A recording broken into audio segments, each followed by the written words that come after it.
these teams were the winners on NBA draft night. Now, I gotta be honest, I actually was really impressed with a lot of the team selections, like more so than any other draft I've ever seen. Even with picks that I didn't project to go to a certain team, when they drafted them, I'm like, oh, I see the vision. So these are just my top 5 winners, but there are other teams that won in the draft too. So it's a lot of teams that had a good night, but these are my top 5. Number 1 is the Houston Rockets. The Houston Rockets are loaded with talent. If you watch this page, you know I'm a huge fan of Alperen Şengün, so he's going to be so good for years to come. Now you picked up Amen Thompson, a no-brainer. He's going to be so good for the team. I think he's going to be an all-star in a few years. He will be something really good. He's going to fit perfectly alongside Jalen Green, the whole team.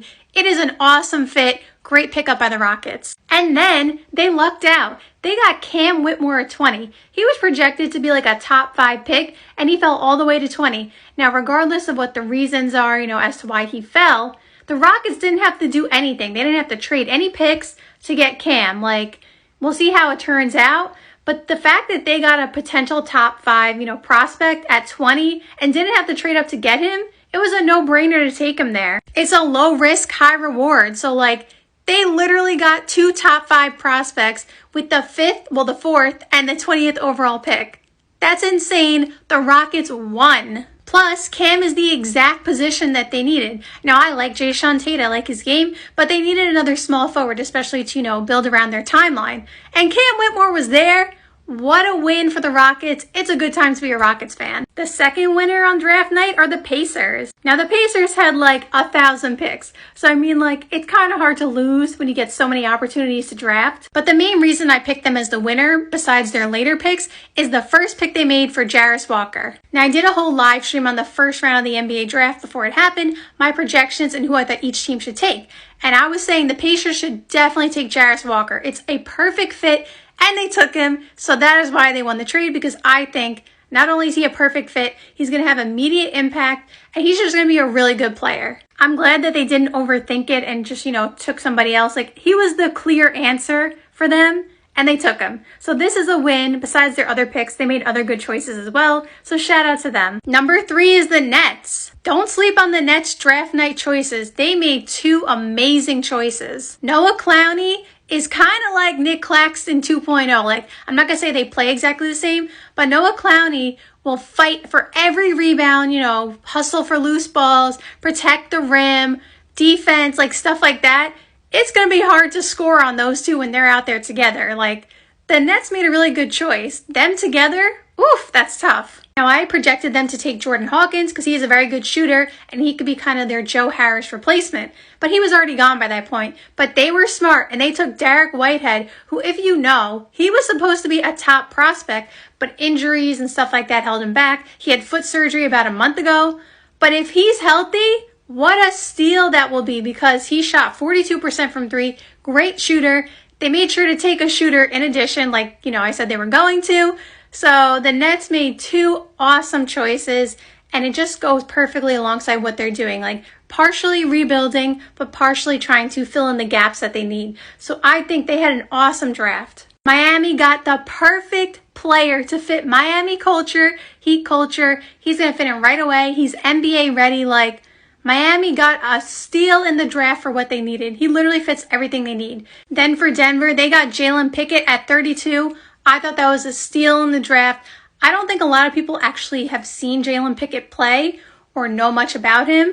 Go watch him at Penn State. Go watch his highlights. I made a video on him a few months ago, a little bit before the tournament, or maybe whatever, right before the tournament, talking about how I think he's getting slept on. He is exactly what Denver needs. Someone who is ready to come in the NBA, make an impact, be a backup point guard. He is very skilled. He has really high IQ.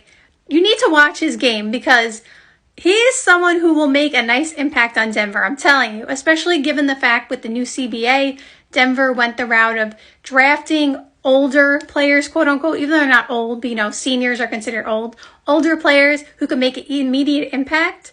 So that is what he's there for. And then the last team is the Warriors. Now the Warriors got a shooter in Brandon Podziemski. I didn't know they were trading Jordan Poole at the time when I did my draft projections. So that's why I said in that video when I did the live stream, I was I don't really think it makes sense to take another shooter, but Jordan Poole was still on the team at that time. So, take it with a grain of salt.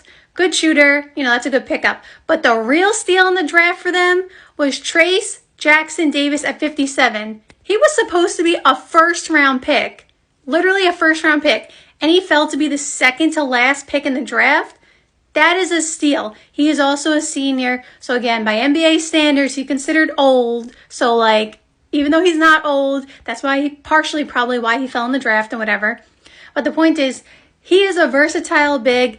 He can have immediate impact on the Warriors. So I think they also got a steal in the draft. The fact that they got him at 57 is kind of crazy. I was about to upload my video and then I realized I forgot one team that I wanted to include, and that is the Dallas Mavericks.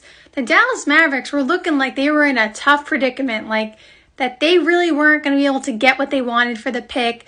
And I didn't see draft night turning out well for them. Well, talk about how they ended up being one of the winners. Besides taking Derek Lively, who is going to be a nice rim protector, and they needed a center, right? So they did good there. And then talk about how they made a trade with the Kings and got Rashawn Holmes. So now they got a nice athletic big who the Kings, he's basically out of the rotation anyway. So now the Mavericks got another backup. Well, not even backup. He'll probably start. He'll be a starter for them, a nice starting big who is actually a good player. I've always liked Rashawn Holmes' game. And they got Olivier Maxence Prosper, who I think is going to be a good NBA player too. I thought Dallas did awesome on draft night, especially given the fact that it didn't look too good for them. So shout out to them.